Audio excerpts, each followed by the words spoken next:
et nous sommes en ligne avec sa directrice pour l'île de la Réunion, Alexandra Morer. Bonjour, merci beaucoup d'être avec nous en direct depuis Saint-Denis. Quel est le programme de cette semaine, illustration de la semaine de la presse dans l'école à la Réunion?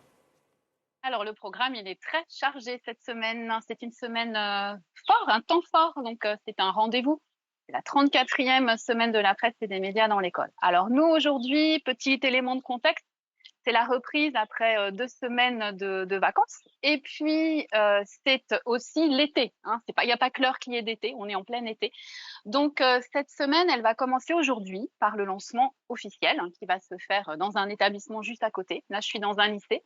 Et il va se faire dans le lycée professionnel qui est juste à côté. Et puis après ça, comme dans n'importe quelle académie, c'est pas parce qu'on est à 10 000 kilomètres de la métropole, on va organiser un tas de rencontres, un tas d'activités. Si vous voulez, je peux donner quelques rendez-vous de cette semaine.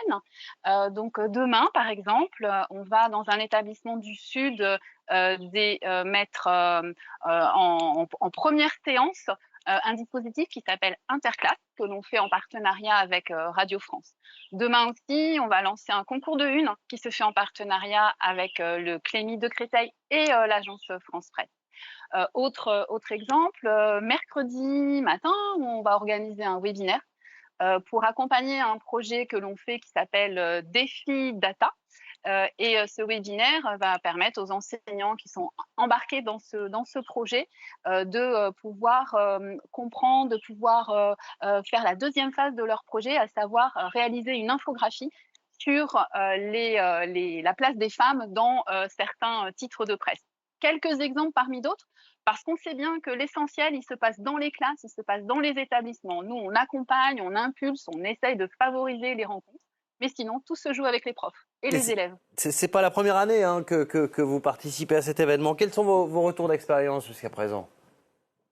Alors, nos retours d'expérience, déjà, dans un premier élément de réponse, c'est de dire que les enseignants sont satisfaits d'avoir un temps fort. Voilà, avec les limites d'un temps fort. On sait bien que l'activité, elle se fait pas que pendant cette semaine. D'ailleurs, de plus en plus, la semaine est étalée sur le mois entier et pas que sur une semaine. Mais voilà, c'est intéressant d'avoir ce temps fort. Pourquoi ? Parce qu'on sait que les médias, ils vont être aussi un peu plus disponibles que d'habitude, si je peux le dire. Ils vont accepter peut-être un petit peu plus volontiers d'aller dans les classes, d'ouvrir les rédactions pour que les élèves puissent venir. Donc, ça facilite cette rencontre. Par exemple, nous aussi, à 10 000 kilomètres, on essaye de constituer ce qu'on appelle les fameux colis presse. Donc, on fait en partenariat avec l'agence réunionnaise de distribution de la presse pour que dans chaque école inscrite, collège ou lycée, les profs puissent avoir à leur disposition un petit tas de revues et de périodiques pour pouvoir faire leurs activités dans les classes. Voilà, donc c'est l'intérêt d'avoir un temps fort. Et puis, peut-être le deuxième retour aussi, c'est de mettre en avant aussi que ça devient quand même sacrément compliqué, cette histoire d'éduquer aux médias et à l'information. La thématique de cette année, c'est l'information sur tous les fronts.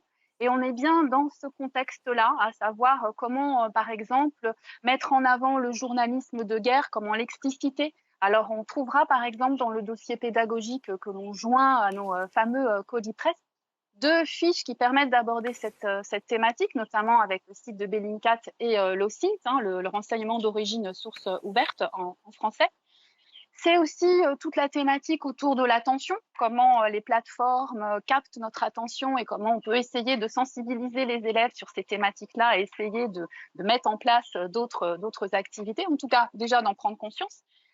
Et puis, le vaste sujet aussi, c'est tout ce qu'il y a autour de la désinformation. Donc ça, c'est une thématique forte qui est très souvent abordée lors des séances. Et en la matière, il y a beaucoup de travail. Alexandra Morer, depuis Saint-Denis de la Réunion, merci beaucoup et bonne semaine de la presse et des médias dans l'école sous le beau soleil de la Réunion. On part à présent au Liban.